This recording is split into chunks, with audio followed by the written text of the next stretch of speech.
আজ শ্রীমদ্ ভগবদ গীতার অষ্টম অধ্যায় অক্ষর ব্রহ্মযোগ পাঠ করছি।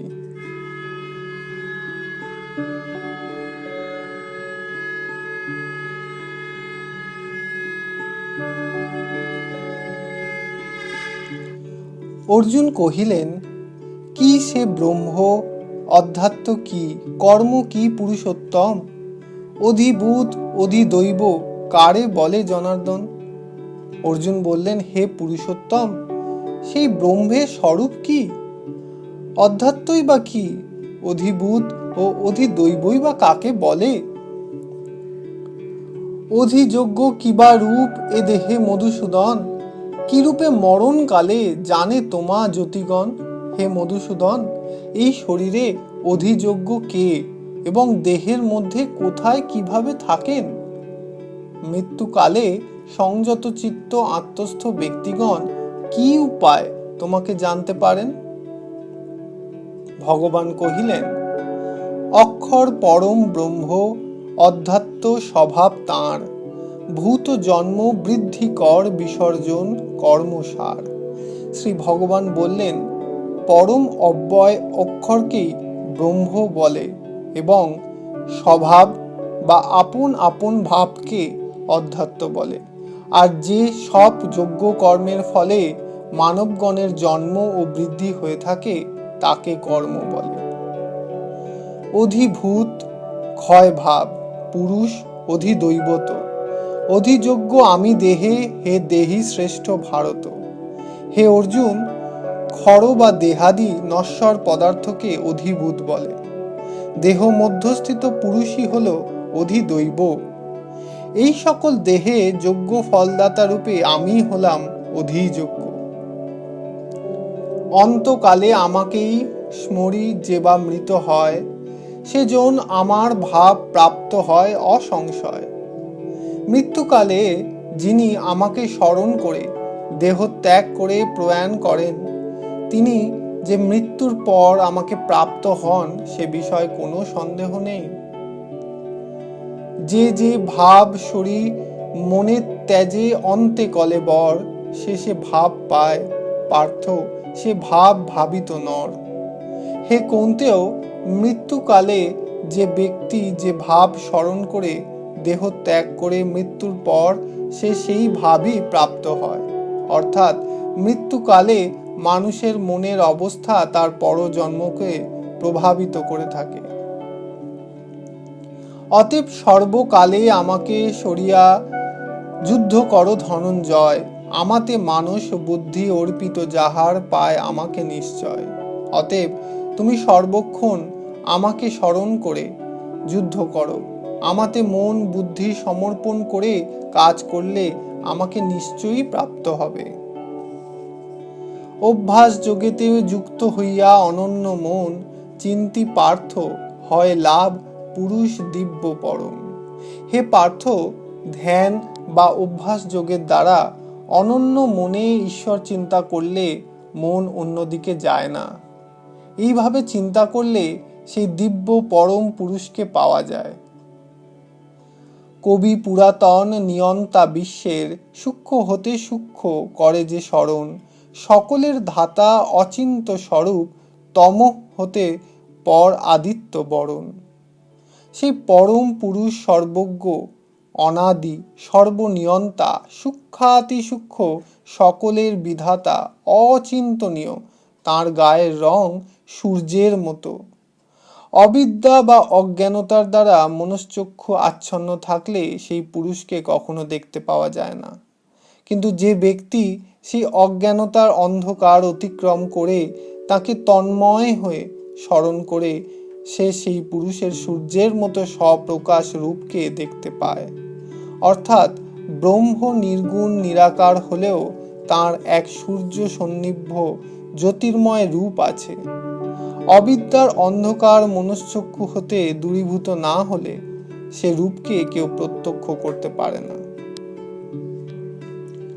করি মৃত্যুকালে চিত্ত অবিচল, ভক্তিযুক্ত যোগ বলে যেই জন, ভ্রুমধ্যে করিয়া প্রাণ সমাবেশ চিন্তে পায় দিব্য পুরুষ পরম।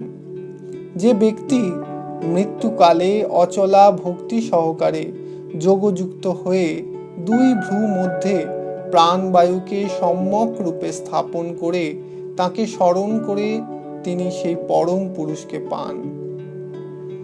কহে বেদবিদ অক্ষর যাহারে পশে যাতে বিতরাগ ব্যক্তিগণ করে ব্রহ্মচর্যা ইচ্ছিয়া যাহারে কহিব সংক্ষেপে সে পদ কেমন।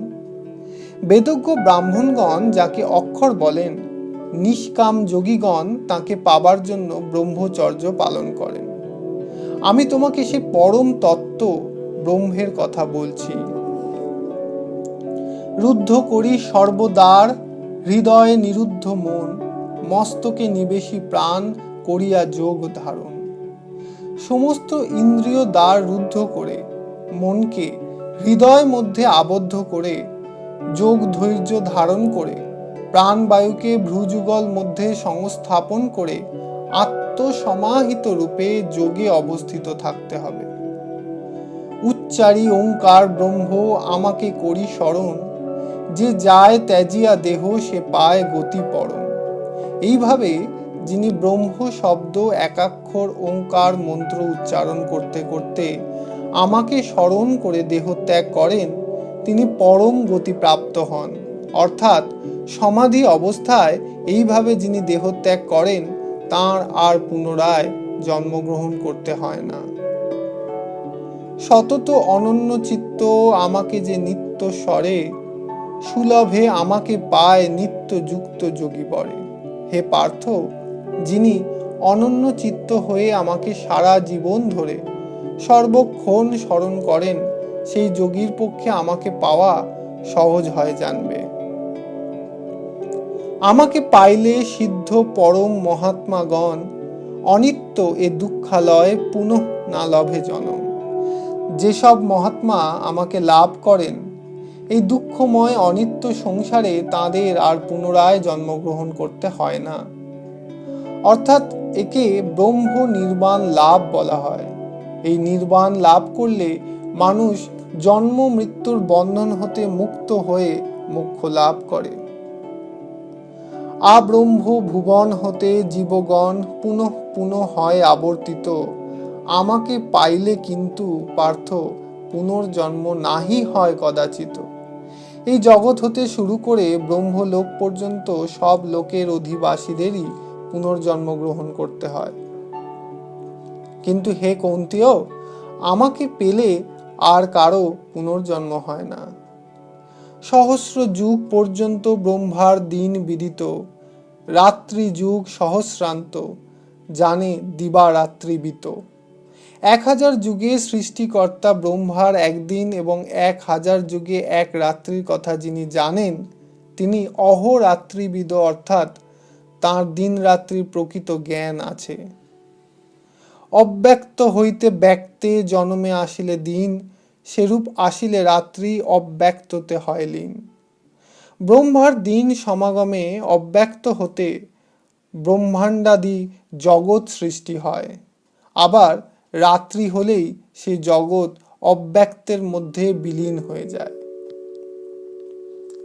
ভূতগণ এই রূপে জন্মি জন্মি হয় লয়, রাত্রাগমে অশ্ববশ দিবসেতে জন্ম হয়। হে পার্থ, বিশ্বের প্রাণীরা এইভাবে ব্রহ্মার দিনের সমাগম হবার সঙ্গে সঙ্গে জন্মগ্রহণ করে, আবার রাত্রি সমাগম হবার সঙ্গে সঙ্গে লয় প্রাপ্ত হয়, আবার দিন শুরু হলে তারা জন্ম লাভ করে। সে অব্যক্ত ভিন্ন আছে সনাতন ভাব, আর সর্বভূত হলে নাশ না হয় বিনাশচার। এই অব্যক্ত হতে শ্রেয় যে ভাব সনাতন নামে অভিহিত হয়, তাও অব্যক্ত। ভূত সকল যা বিশ্বের সকল জীব নাশ বা ধ্বংসপ্রাপ্ত হলেও সেই সনাতন শ্রেষ্ঠ অব্যক্ত কখনো লয় প্রাপ্ত হয় না। অর্থাৎ জীবের জন্মের আগে ও মৃত্যুর পরে কোনো কিছু দেখা যায় না বা জানা যায় না, তাকে অব্যক্ত বলে। যা কিছু অজ্ঞাত তাই অব্যক্ত। ঈশ্বরের অস্তিত্ব অজ্ঞাত, এই অর্থে অব্যক্ত হলেও তা শ্রেষ্ঠ অব্যক্ত, এবং সে অব্যক্ত জন্ম মৃত্যুর বন্ধন হতে চিরমুক্ত বলেই তা সনাতন। অব্যক্ত অক্ষর সেই, তাহাই গতি প্রধান, যাহা পেলে নাহি জন্ম আমার পরম ধাম। যে ভাব শ্রুতি মতে অব্যক্ত ও অক্ষর বলা হয়ে থাকে তাকে পরম গতি বা শ্রেষ্ঠ গতি বলে। যে ভাব প্রাপ্ত হয়ে জীবগণ আর ফেরে না বা পুনরায় জন্মগ্রহণ করে না, তাই আমার পরম স্থান। সে শ্রেষ্ঠ পুরুষ হয় অনন্য ভক্তিতে লাভ, সমস্ত অন্তস্থ যার সবে যাঁর আবির্ভাব। হে পার্থ, যিনি সমগ্র জগৎকে পরিব্যাপ্ত করে আছেন, সকল জগৎ ও জীবকুল যার মধ্যে অবস্থান করছে, সেই পরম পুরুষকে শুধুমাত্র একনিষ্ঠ অনন্য ভক্তির দ্বারা লাভ করা যায়। অর্থাৎ পরম জ্ঞানের দ্বারা যেমন ঈশ্বরের স্বরূপকে জানা যায়, তেমনি অনন্য ভক্তির দ্বারাও ঈশ্বরের স্বরূপকে জানা যায়। যেই কালে যোগীদের হয় জন্ম নাহি হয় মরণান্তে, সেই কাল করিতেছি ধনঞ্জয়। হে ভরতশ্রেষ্ঠ, যে কালে যে সময় মৃত্যু হলে যোগীরা আর এ জগতে ফিরে জন্মলাভ করেন না, এবং যে সময় মৃত্যু হলে ফিরে এসে পুনর্জন্ম লাভ করেন, সেই সময়ের বিষয় তোমায় বলছি। অগ্নি জ্যোতি শুক্ল দিন, ষণ্মাস উত্তরায়ণ, সেকালে মরিলে ব্রহ্ম পায় ব্রহ্মজ্ঞানীগণ। উত্তরায়ণের 6 মাস শুধু দিন আর অগ্নির মতো জ্যোতি বা তেজসম্পন্ন শুক্লপক্ষ। সেই উত্তরায়ণকালে মৃত্যু হলে ব্রহ্মজ্ঞ যোগীগণ ব্রহ্মলোকে গমন করেন, অর্থাৎ ব্রহ্মাতেই লীন হয়ে যান। ধূম্র রাত্রি কৃষ্ণপক্ষ ষণ্মাস দক্ষিণায়ন, পাইয়া চন্দ্রের জ্যোতি করে যোগী আবর্তন। দক্ষিণায়নের 6 মাস শুধু রাত্রি আর ধূম স্বরূপ কৃষ্ণপক্ষ। এই দক্ষিণায়নের সময় কোনো যোগীর মৃত্যু ঘটলে তিনি চন্দ্রলোকে গমন করেন এবং তাঁকে আবার এই জগৎ সংসারে ফিরে আসতে হয়। জগতের নিত্য এই শুক্ল কৃষ্ণ গতিদ্বয় এক হতে অনাবৃত্তি, অন্যে পুনর্জন্ম হয়। শুক্ল ও কৃষ্ণ এই দুই পক্ষ জগতে শাশ্বত বলে কথিত। একটির দ্বারা মানুষ মোক্ষ প্রাপ্ত এবং অন্যটির দ্বারা মানুষ পুনর্জন্ম প্রাপ্ত হয়। অর্থাৎ মানুষ যে কর্ম করে সেই কর্মের গুণাগুণ অনুসারে তার মৃত্যুকাল নির্ণীত হয়, আর সেই মৃত্যুকালের উপরে তার জন্মান্তরের ব্যাপারটি নির্ভর করে। জানিলে এ পথ যোগী নহে মুগ্ধ কদাচিত, অতএব সর্বকালে হও তুমি যোগান্বিত। হে পার্থ, এই মার্গদ্বয়ের বিষয়ে সবকিছু জেনেও নিষ্কাম কর্মযোগীরা কখনো মোহগ্রস্ত হন না, হতোদ্যম হন না। তারা নিষ্কামভাবে ও নিরাসক্ত চিত্তে শুধু কাজ করে যান। অতএব হে অর্জুন, সর্বদা যোগযুক্ত হও।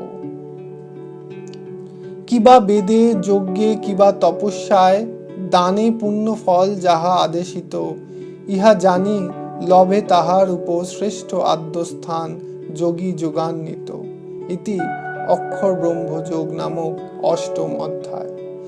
বেদ অধ্যয়ন, যজ্ঞ আচরণ, কঠিন তপস্যা ও দানাদিতে যে পুণ্যফল লাভ হয়, যোগীরা এই দুই মার্গের কথা জেনে সেই সমস্ত ফল অতিক্রম করে মৃত্যুর পর পরম লোকে গমন করেন। ফলে তাদের আর পুনর্জন্ম হয় না। অর্থাৎ নিষ্কাম কর্মযোগীরা দান, অধ্যয়ন, যজ্ঞ, তপস্যা প্রভৃতি পুণ্যকর্মের ফলের প্রতি আসক্ত হন না। এই পরিপূর্ণ অনাসক্তি হতেই ব্রহ্ম নির্বাণ লাভ হয়। ইতি অক্ষর ব্রহ্মযোগ নামক 8ম অধ্যায়। এবার গীতা মাহাত্ম্য পাঠ করছি। ঋষি বললেন, হে সুত, প্রাচীনকালে মহামুনি ব্যাস নারায়ণ ক্ষেত্রে বসে আপনার কাছে যে গীতা মাহাত্ম্য বর্ণনা করেছিলেন, দয়া করে আপনি তা আমাকে বলুন। সুত বললেন, আপনি যে মঙ্গলময় গুহতম বিষয় জিজ্ঞাসা করলেন, সেই উত্তম গীতা মাহাত্ম্য বর্ণনা করার সাধ্য কার আছে? এই গুহ বিষয় একমাত্র শ্রীকৃষ্ণই সম্যক জানেন। এছাড়া অর্জুন, ব্যাসদেব, সুখদেব, যাজ্ঞবল্ক্য, মিথিলারাজ, জনক কিছু কিছু জানেন। অন্যেরা কানে শুনে এ বিষয়ে কিছু কিছু কীর্তন করেন। আমি ব্যাসদেবের মুখে যা শুনেছি তার কিছু এখানে বলবো। সমস্ত উপনিষদ গীতা স্বরূপ। শ্রীকৃষ্ণ দহনকর্তা, অর্জুন হলেন তার বৎস, আর অমৃত গীতাশাস্ত্র হল দুগ্ধ। অর্জুনের সারথি পদে প্রতিষ্ঠিত হয়ে শ্রীকৃষ্ণ ত্রিলোকের উপকারার্থে এই গীতারূপ অমৃত দান করেছিলেন। সেই শ্রীকৃষ্ণরূপ পরম ব্রহ্মকে প্রণাম করি। দুস্তর সংসাররূপ সাগর পার হতে যে ব্যক্তি ইচ্ছা করেন তিনি গীতারূপ নৌকা নিয়ে অনায়াসে তা পার হতে পারেন। যে ব্যক্তি বারবার অভ্যাস যোগের দ্বারা গীতা জ্ঞান লাভ না করে মোক্ষ লাভের ইচ্ছা করে সেই মূঢ় ব্যক্তি বালকের মতো হাস্যাস্পদ হয়। যারা দিন রাত গীতা পাঠ বা শ্রবণ করেন তারা মানুষ নন, তারা যে দেবতা সে বিষয়ে কোনো সন্দেহ নেই। গীতা জ্ঞানের সাহায্যে শ্রীকৃষ্ণ অর্জুনের কাছে ভক্তি তত্ত্বের সগুণ ও নির্গুণ ব্রহ্মের তত্ত্ব জ্ঞান সব বিস্তারে বলেছেন। গীতার অষ্টাদশ অধ্যায়রূপ সোপানগুলি ভক্তি ও মুক্তির দ্বারা গঠিত। এই সব সোপান অবলম্বন করে প্রেম, ভক্তি প্রভৃতি কর্ম সকল একে একে উপরে উঠে চিত্তশুদ্ধি ঘটিয়ে থাকে। সাধু ব্যক্তিরা গীতারূপ পবিত্র জলাশয়ে স্নান করলে সংসারের সব পাপ দূর হয়, কিন্তু যারা শ্রদ্ধাহীন তাদের পক্ষে হস্তি স্নানের মতো গীতা পাঠ বৃথা হয়ে থাকে। যে ব্যক্তি গীতার পঠন পাঠন জানে না সে ব্যক্তি নরলোকে যে কর্ম করে তা বৃথা হয়। সুতরাং যে ব্যক্তি গীতা মাহাত্ম্য জানে না তার থেকে অধম আর কেউ নেই। তার মানব দেহ, জ্ঞান, বিজ্ঞান ও বংশ মর্যাদায় ধিক। যে গীতার অর্থ জানে না তার থেকে অধম আর কেউ নেই। তার দেহের স্বাস্থ্য, ধন, ঐশ্বর্য, গুণশীল ও গৃহাশ্রমে ধিক। যে গীতাশাস্ত্র জানে না তার থেকে অধম আর কেউ হতে পারে না। তার প্রারব্ধ অর্থাৎ পূর্বে লব্ধ সব বিষয়, প্রতিষ্ঠা, পূজা, দান, মান, সম্মান ও মহত্বে ধিক। যার গীতাশাস্ত্রে মতি নেই তার সবই নিষ্ফল।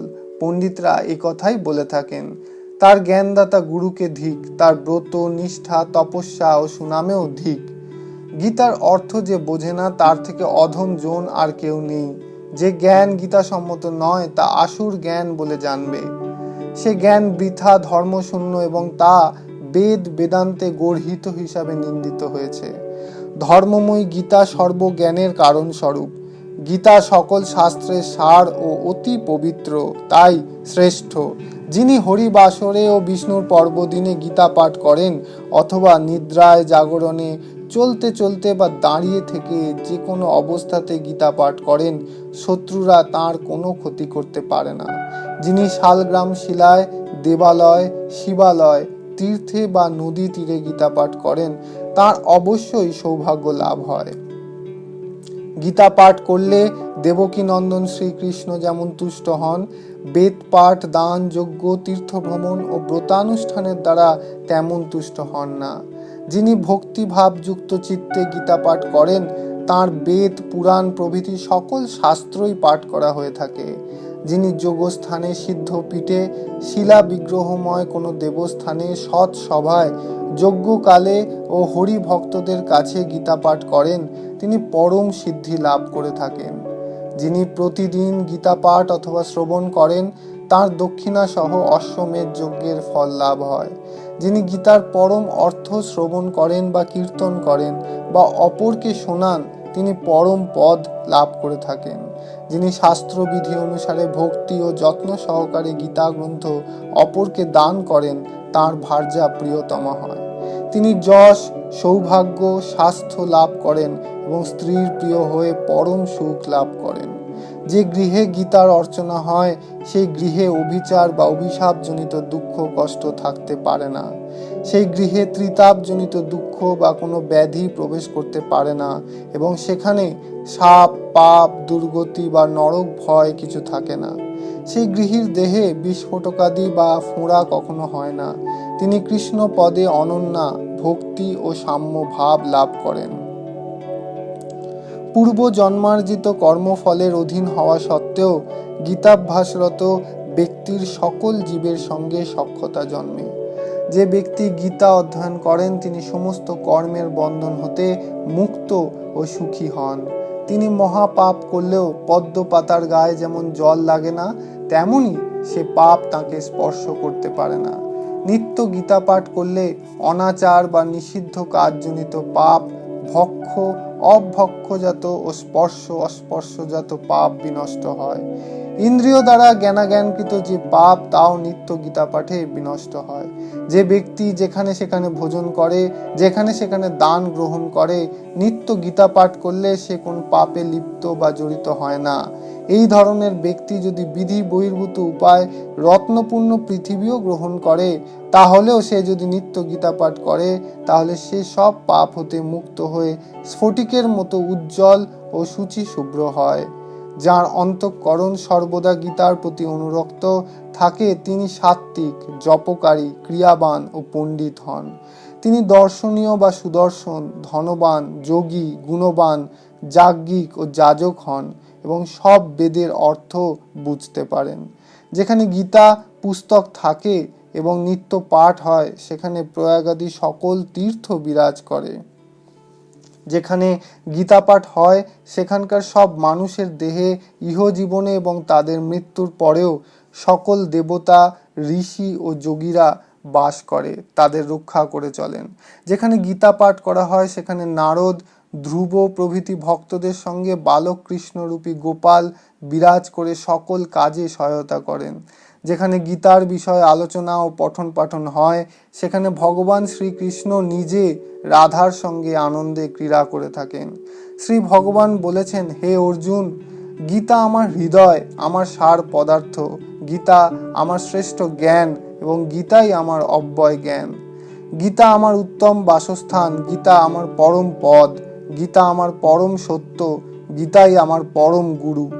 গীতাই আমার আশ্রয়স্থল, গীতাই আমার পরম গৃহ। গীতা জ্ঞানের সাহায্যেই আমি ত্রিভুবন পালন করে থাকি। গীতা যে আমার ব্রহ্মরূপিণী শ্রেষ্ঠ বিদ্যা, সে বিষয়ে কোনো সন্দেহ নেই। এই গীতা অর্ধমাত্রা ও অনির্বাচ্য পদার্থিকা। গীতার গুহ নামগুলি আমি তোমায় বলবো, তা শোনো। এই নামগুলি কীর্তন করলে তৎক্ষণাৎ সব পাপ দূর হয়ে যায়। গীতা, গঙ্গা, সাবিত্রী, সীতা, সন্ধ্যা, পবিত্রতা, ব্রহ্মা বলি, ব্রহ্মবিদ্যা, ত্রিসন্ধ্যা, মুক্তি বাহিনী, অর্ধমাত্রা, চিদানন্দা, ভবগ্নি, ভ্রান্তি নাশিনী, বেদত্রয়ী, পরানন্দা ও তত্ত্বার্থ জ্ঞান মঞ্জুরি। যে ব্যক্তি গীতার এই নামগুলি চিত্ত স্থির করে একাগ্রভাবে জপ করেন তিনি জ্ঞান যোগে সিদ্ধি লাভ করেন, অর্থাৎ পরম জ্ঞান লাভ করেন এবং পরে পরম পদ লাভ করেন। সম্পূর্ণ গীতা পাঠ করতে না পারলেও যদি তার অর্ধাংশ পাঠ করা হয় তাহলে গোদানজনিত পুণ্য লাভ হয়, এ বিষয়ে কোনো সংশয় নেই। গীতার 3 ভাগের 1 ভাগ পাঠ করলে সে ব্যক্তির সোমযজ্ঞের ফল লাভ হয় এবং 6 ভাগের 1 ভাগ পাঠ করলে গঙ্গা স্নানের ফল লাভ হয়। যিনি প্রতিদিন গীতার 2 অধ্যায় পাঠ করেন তিনি ইন্দ্রলোকে গমন করে 1 কল্পকাল সেখানে অবশ্যই বাস করেন। যিনি প্রতিদিন গীতার 1টি করে অধ্যায় ভক্তি সহকারে পাঠ করেন তিনি রুদ্রলোক বা শিবলোকে গমন করে শিবের অনুচর হয়ে বহুকাল বাস করেন। যিনি প্রতিদিন গীতার অর্ধ অধ্যায় বা 4 ভাগের 1 ভাগ পাঠ করেন তিনি সূর্যলোকে গমন করে সেখানে শত মন্বন্তর কাল বাস করেন। যিনি প্রতিদিন গীতার 10টি বা 7টি বা 5টি বা 3টি বা 2টি শ্লোকও পাঠ করেন তিনি চন্দ্রলোকে গমন করে সেখানে অযুত বৎসর বাস করেন। যিনি গীতার অর্ধেক 1/4 ভাগ বা 1টি শ্লোকও স্মরণ করতে করতে দেহত্যাগ করেন তিনি পরম পদ বা ব্রহ্মপদ লাভ করে থাকেন। মৃত্যুকালে যিনি গীতার অর্থ পাঠ বা শ্রবণ করেন তিনি মহাপাপী হলেও মুক্তির অধিকারী হন। যিনি গীতা গ্রন্থ সঙ্গে করে প্রাণ ত্যাগ করেন তিনি বৈকুণ্ঠ লোকে গমন করে বিষ্ণুর সঙ্গে কল্পকাল পরমানন্দে বাস করেন। যিনি গীতার 1টি অধ্যায় সঙ্গে নিয়ে দেহত্যাগ করেন তিনি পুনরায় মানব জন্ম গ্রহণ করে গীতাভ্যাস করে মুক্তি লাভ করেন। গীতা এই শব্দ উচ্চারণ করতে করতে যার মৃত্যু হয় তার আত্মার সদ্গতি হয়। গীতা পাঠ করে যে কাজ করা হয় সে কাজ নির্দোষ ও পূর্ণতা প্রাপ্ত হয়। পূর্বপুরুষদের শ্রাদ্ধকালে গীতা পাঠ করলে তাদের আত্মা যা অতিশয় সন্তুষ্ট হয়ে নরক হতে উদ্ধার পেয়ে স্বর্গলোকে গমন করে। গীতা পাঠের ফলে পূর্বপুরুষগণ সন্তুষ্ট হন এবং শ্রাদ্ধ বাসরে পুত্রগণকে আশীর্বাদ করতে করতে পিতৃলোকে চলে যান। যিনি গীতা পুস্তকের সঙ্গে ধেনুপুচ্ছ বা চামর দান করেন তাঁর সেই দিনের মনের বাসনা পূর্ণ হয়। যিনি ব্রাহ্মণকে সোনার সঙ্গে গীতা দান করেন তাঁর আর পুনর্জন্ম হয় না। যিনি 100 গীতা পুস্তক দান করেন তিনি ব্রহ্মলোকে গমন করেন এবং তাকে পুনরায় জন্মগ্রহণ করতে হয় না। গীতা দানের ফলে দাতা সপ্তকল্পকাল পর্যন্ত বিষ্ণু লোকে বিষ্ণুর সঙ্গে আনন্দে বাস করেন। যিনি গীতার অর্থ বা ব্যাখ্যা সব শুনে গীতা পুস্তক দান করেন ভগবান তাঁর প্রতি সন্তুষ্ট হয়ে তাঁর মনের সকল বাসনা পূর্ণ করেন। যিনি 4টি বর্ণের কোনো একটিতে জন্মগ্রহণ করে মনুষ্য দেহ ধারণ করে গীতা পাঠ বা শ্রবণ করেন না তিনি হাতের মধ্যে অমৃত পেয়েও তা ত্যাগ করে বিষ ভক্ষণ করেন। সংসার দুঃখে পীড়িত ব্যক্তি গীতার জ্ঞানরূপ অমৃত পান করে ভক্তি লাভ করেন এবং সুখী হন। গীতাকে আশ্রয় করে জনকাদি বহু রাজা সব পাপ হতে মুক্ত হয়ে পরম পদ লাভ করেছেন। গীতার জ্ঞানে উচ্চ নীচ কোনো ভেদ নেই। এ জ্ঞান সমগ্র জ্ঞানের সমান, এ জ্ঞান ব্রহ্ম জ্ঞানেরই সমান। যিনি অভিমান বা গর্বের সঙ্গে গীতার নিন্দা করেন তিনি প্রলয় কাল পর্যন্ত ঘোর নরকে বাস করেন।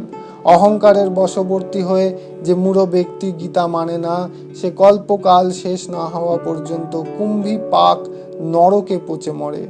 যখন যেখানে গীতা পাঠ হয় তখন যদি সেখান থেকে কোনো ব্যক্তি তা না শোনে তাহলে সে বহু জন্ম শুকরজনী প্রাপ্ত হয়। যে ব্যক্তি গীতা গ্রন্থ চুরি করে নিজের ঘরে রাখে তার সব কর্মফলই বৃথা হয় এবং গীতা পাঠেও কোনো ফল হয় না। যে ব্যক্তি গীতার ব্যাখ্যা শ্রবণ করে পারমার্থিকভাবে বিভোর হন না প্রমত্ত বা কাণ্ডজ্ঞানহীন ব্যক্তির পরিশ্রমের মতো তার এ জগতে কোনো কর্মেরই ফল হয় না। গীতা পাঠ শ্রবণ করে পরমাত্মার প্রীতির জন্য স্বর্ণ ভোজ্য পট্টবস্ত্র গীতা গ্রন্থ দান করবে। যিনি গীতা পাঠ করেন তাকে বস্ত্রাদি সহ নানা রকমের ভোজ্য দ্রব্য দ্বারা পূজা করলে ভগবান তাতেই সন্তুষ্ট হন। সুত মুনি বললেন এই অতি পুরাতন গীতা মাহাত্ম্য ভগবান শ্রীকৃষ্ণ নিজের মুখে বলেছিলেন। যিনি গীতা পাঠ শেষে এই মাহাত্ম্য পাঠ করেন তিনি যথাযথ জ্ঞান লাভ করেন। গীতা পাঠ করার পর যিনি গীতা মাহাত্ম্য পাঠ করেন না তার গীতা পাঠের ফল বৃথা হয়। যিনি গীতা পাঠ করে তার সঙ্গে গীতা মাহাত্ম্য পাঠ করেন অথবা শ্রদ্ধার সঙ্গে এই পাঠ শ্রবণ করেন তিনি পরম গতি লাভ করেন। যিনি গীতার ব্যাখ্যা শ্রবণ করার পর গীতা মাহাত্ম্য শ্রবণ করেন তার পুণ্য ফল ত্রিলোকে সর্বসুখের কারণ হয়ে থাকে। ইতি বৈষ্ণবীয় তন্ত্র সারক্ত গীতা মাহাত্ম্য সমাপ্ত।